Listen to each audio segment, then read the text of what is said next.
جسے دیکھ کر اسے خود بخود معلوم ہو جائے گا کہ وہ دنیا میں کون سے اچھے یا برے عمل کرتا رہا اور کون سے اچھے یا برے عمل دنیا میں اپنے پیچھے چھوڑ کر آیا ہے، جن کا اچھا یا برا بدلہ مرنے کے بعد بھی اس کے نامہ اعمال میں درج ہوتا رہا۔ حضرت ابو ہریرہ رضی اللہ عنہ سے روایت ہے کہ نبی علیہ الصلوۃ والسلام نے فرمایا، اذا مات الانسان انقطع عنه عمله الا من ثلاثہ، الا من صدقۃ جاریہ او علم ينتفع به او ولد صالح يدعو له۔ جب انسان مر جاتا ہے تو اس کے عمل کا سلسلہ ختم ہو جاتا ہے سوائے ان 3 چیزوں کے۔ نمبر 1 صدقہ جاریہ، الا من صدقۃ جاریہ، صدقہ جاریہ، اور وہ علم جس سے فائدہ اٹھایا جا رہا ہو، نیک اولاد جو اس کے لیے دعا کرتی ہے۔ بل الانسان على نفسه بصیرہ ولو القى معاذیرہ، بل الانسان على نفسه بصیرہ ولو القى معاذیرہ۔ قیامت کے دن عدالت کے ضابطے صرف انسان کے تقاضے پورے کرنے کے لیے ہوں گے، ورنہ حقیقت یہی ہے کہ ہر انسان کو اپنے بارے میں خوب معلوم ہوگا کہ وہ دنیا میں اچھے کام کرتا رہا یا برے، کیونکہ اپنے آپ کو جاننے کے لیے انسان اس کا محتاج نہیں ہوتا کہ کوئی دوسرا اس کو بتائے کہ وہ کیا ہے، بلکہ اسے خود اپنے بارے میں بہتر علم ہوتا ہے، اور پھر قیامت کی سختیوں کو دیکھ کر ویسے ہی ہر ایک کو پتہ چل جائے گا کہ وہ دنیا میں کس قسم کے اعمال کرتا رہا۔ اس لیے اس دن انسان خواہ کتنے ہی عذر پیش کرے اور کتنی ہی معافیاں مانگے، ہرگز قبول نہیں کی جائیں گی، کیونکہ آخرت عمل کا گھر نہیں بلکہ حساب کتاب کا گھر ہے۔ عمل کا گھر تو دنیا ہے، دنیا دار العمل ہے، تو اس میں ہم کو چاہیے کہ جتنے ہم نیک اعمال کر سکتے ہیں کر لیں اور برے کاموں سے اجتناب کریں، اور جتنے بھی نیک اعمال ہیں، سچ بولنا ہے، نماز کی پابندی کرنی ہے، ماں باپ کے ساتھ بر کرنا ہے، نیکی کرنی ہے، ماں باپ کے حق کو سمجھنا ہے، رشتہ داروں کے حق کو سمجھنا ہے، اور جتنے بھی برے کام ہیں منکرات سے بچنا ہے اور نیکی کے کام کرنے ہیں، نیکی کا حکم کرنا ہے۔ تو ہم کو چاہیے، یہ دار العمل ہے دنیا، اس میں ہم جتنے چاہیں نیک اعمال کر لیں اور برے کاموں سے بچنے کی کوشش کریں، اس لیے کہ ہمارے دونوں کندھوں پر 2 فرشتے بیٹھے ہوئے ہیں، ایک یمین کے اوپر سیدھے دائیں کندھے پہ اور دوسرا بائیں کندھے پہ۔ اس کے ہاتھ میں بھی رجسٹر ہے، اس کے ہاتھ میں بھی رجسٹر ہے، اور ہم جتنے بھی نیکیاں یا بدیاں کر رہے ہیں وہ سب یہ دونوں لکھتے رہتے ہیں۔ نیکیاں جو ہیں دائیں جو کندھے پہ فرشتہ بیٹھا ہوا ہے وہ لکھتا رہتا ہے، آپ نے جتنی بھی چھوٹی سے چھوٹی نیکی کی ہے وہ بھی لکھتا رہتا ہے، اللہ اکبر، اور جو جتنی بھی برائی ہم کرتے ہیں چھوٹی سے چھوٹی برائی کو بھی بائیں کندھے پر فرشتہ بیٹھا ہوا لکھتا رہتا ہے، اللہ اکبر۔ تو یہ سارے رجسٹر جو ہیں، یہ سارے اعمال نامے قیامت والے دن کھول دیے جائیں گے۔ انسان تو کر کے بھول گیا، لیکن جو اللہ تعالیٰ نے فرشتوں کو حکم دیا ہوا ہے وہ لکھ رہے ہیں، تو وہ کبھی بھی نہ بھولتے ہیں نہ چوکتے ہیں، بلکہ وہ ہمیشہ برابر لکھتے رہتے ہیں۔ ہر انسان اپنا اعمال نامہ قیامت والے دن دیکھ لے گا، اپنے رجسٹروں کو پڑھ لے گا اور سمجھ جائے گا کہ میں جنتی ہوں یا دوزخی ہوں، میرے اعمال کیسے ہیں۔ جب سمجھ جائے گا تو پھر اس وقت پچھتانے سے کوئی بھی فائدہ نہیں ہوگا۔ اگر برے اعمال ہوں گے تو پچھتائے گا، واہ ویلا کرے گا، شور مچائے گا، لیکن کوئی بھی تو اس کی مدد نہیں کرے گا، کوئی بھی طاقت اس کا بچاؤ نہیں کرے گی، اس کو نہیں بچا سکے گی۔ آج جتنے ماں باپ یا رشتہ دار جو آج پناہ دے دیتے ہیں برے وقتوں میں، یا ماں باپ جو اپنے بچوں کا مساعدہ کر دیتے ہیں، تکلیف میں ان کا ساتھ دے دیتے ہیں، تو کل یہ ماں باپ بھی پہچاننے سے انکار کر دیں گے، کوئی بھی کسی کا نہیں ہوگا، یہ آل اولاد بھی ہمارا کچھ بھی نہیں کر سکے گی۔ ہر انسان ایک نیکی کے لیے بھاگ رہا ہوگا کہ ایک نیکی مجھ کو مل جائے تو میں جنت میں چلے جاؤں، اور اس وقت یہ جتنے بھی حسب نسب ہیں، جتنے بھی رشتہ دار ہیں، جتنے بھی رشتہ داریاں ہیں، دوستیاں ہیں، ماں باپ ہیں، بہن بھائی ہیں، یہ سب ایک نیکی دینے سے انکار کر دیں گے اور یہی کہیں گے کہ یہی نیکی تو مجھ کو بھی چاہیے، میں بھی اسی نیکی کے لیے تلاش کر رہا ہوں پورے محشر میں، پورے میدان محشر میں، مجھے تم یہ نیکی دے دو۔ ہر کوئی ایک دوسرے کو چھوٹی سے چھوٹی نیکی دینے سے انکار کر دے گا۔ اللہ تعالی ہم سب کو اس قیامت کی گھبراہٹ سے اور اس قیامت کی پریشانی سے بچا کے رکھے۔ فرمایا لا تحرک به لسانک لتعجل به ان علینا جمعه وقرآنہ فإذا جمع بل إن علينا جمعه وقرآنه فإذا قرأناه فاتبع قرآنه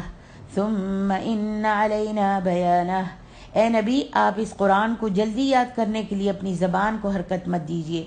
یقیناً اس کا آپ کے سینے میں جمع کرنا اور آپ کی زبان سے اس کا پڑھنا ہمارے ذمے ہے۔ پھر جب ہم اسے پڑھ لیں تو آپ اس کے پڑھنے کی اتباع کریں، پھر یقیناً اس کی وضاحت ہمارے ذمے ہے۔ پیارے نبی صلی اللہ علیہ وسلم پر جب وحی نازل ہوتی تھی تو آپ کو یہ اندیشہ ہوتا تھا، آپ اس چیز سے ڈرتے تھے کہ جبریل علیہ السلام جو کلام آپ کو سنا رہے ہیں وہ ٹھیک ٹھیک یاد رہ سکے گا یا نہیں۔ آپ کے دل میں یہ خدشہ ہوتا تھا، یہ ڈر رہتا تھا کہ جبریل جو مجھ کو قرآن پڑھا رہے ہیں کہیں وہ مجھ کو یاد بھی رہے گا یا نہیں۔ اس لیے آپ وہی سننے کے ساتھ ساتھ ہونٹ ہلاتے جاتے تھے اور اسے یاد کرنے کی کوشش کیا کرتے تھے۔ جیسے ہی جبریل پڑھانا شروع کرتے آپ بھی اس کی وحی جو ہے وہ فوراً کے فوراً ہونٹ ہلاتے اور اس کے ساتھ ساتھ یاد کرنے کی کوشش کرتے تھے۔ اس پر اللہ تعالیٰ نے آپ کو ہدایت فرمائی کہ آپ وحی کے ساتھ ساتھ پڑھنے کی کوشش نہ کریں۔ وَلَا تَعْجَلْ بِالْقُرْآنِ مِن قَبْلِ أَن يُقْضَى إِلَيْكَ وَحْيُهُ۔ آپ قرآن پڑھنے میں جلدی مت کریں اس سے پہلے کہ آپ کی طرف اس کی وحی پوری کی جائے۔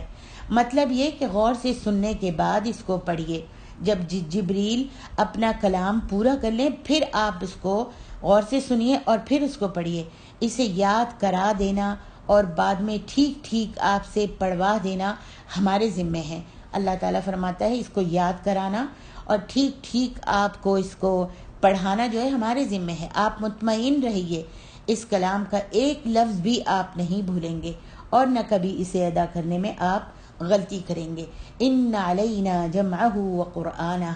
فاذا قرأناہ فاتبع قرآنہ۔ قرآن مجید کی وضاحت اور تشریح کا ذمہ بھی اللہ تعالیٰ نے خود اٹھایا ہے اور یہ وضاحت نبی علیہ السلام کے ذمے لگائی ہے جو حدیث و سنت کی صورت میں ہمارے پاس محفوظ ہے۔ مثلا قرآن مجید میں اللہ تعالیٰ نے نماز قائم کرنے کا حکم دیا تو اس کی تشریح نبی صلی اللہ علیہ وسلم کے عمل اور آپ کے فرامین کے ساتھ کر دی کہ نمازوں کے اوقات کیا ہیں، نمازیں کتنی ہیں، ان کی رکعات، قیام، رکوع، سجود وغیرہ کی ترتیبات جو تھیں، ان میں پڑھنے جانے والے اذکار اور دعائیں وغیرہ جو ہیں، غرض یہ سب کچھ قرآن کا بیان ہے جو نبی علیہ السلام کے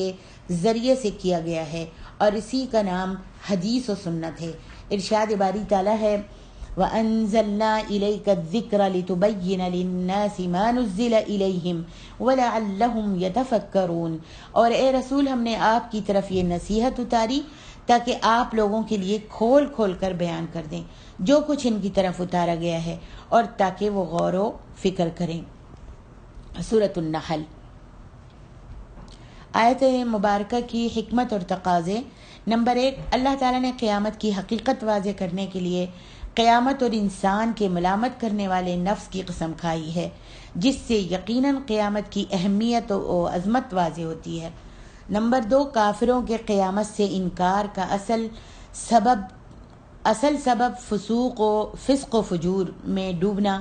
عیش و عشرت کی زندگی کو پسند کرتے ہوئے نافرمانیاں کرنا اور اپنے نفس کی خواہشات کی پیروی کرنا ہے۔ نمبر 3، قیامت کے دن کائنات کا سارا نظام فلکی درہم برہم ہو جائے گا اور سورج اور چاند لپیٹ دیے جائیں گے۔ نمبر 4، قیامت کے دن جائے پناہ صرف اللہ تعالیٰ ہی کی ہوگی اور سب لوگوں کو اپنے رب کے سامنے پیش ہونا پڑے گا۔ نمبر 5، ہر انسان اپنے بارے میں خوب جانتا ہے کہ وہ اچھا کام کر رہا ہے یا برا، اور اس کے اپنے اعضاء، ہاتھ، پاؤں اور زبان وغیرہ اس کے اعمال پر گواہ ہیں۔ نمبر 6، قرآن مجید کو نبی صلی اللہ علیہ وسلم کے سینے میں جمع کر دینے اور آپ کی زبان مبارک پر اس کی قرات کو جاری کر دینے کی ذمہ داری اللہ تعالیٰ نے اٹھائی ہے، تاکہ اس کا کوئی حصہ بھی آپ کی یادداشت سے نہ نکلے اور آپ کے ذہن سے ختم نہ ہو۔ نمبر 7، نبی صلی اللہ علیہ وسلم نے قرآن مجید کے مجمل احکام کی تفصیل،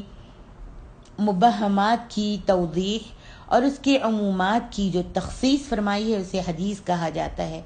یہ بھی اللہ تعالیٰ کی طرف سے الہام اور وحی کی گئی باتیں ہیں، انہیں بھی قرآن مجید ہی کی طرح ماننا ضروری ہے۔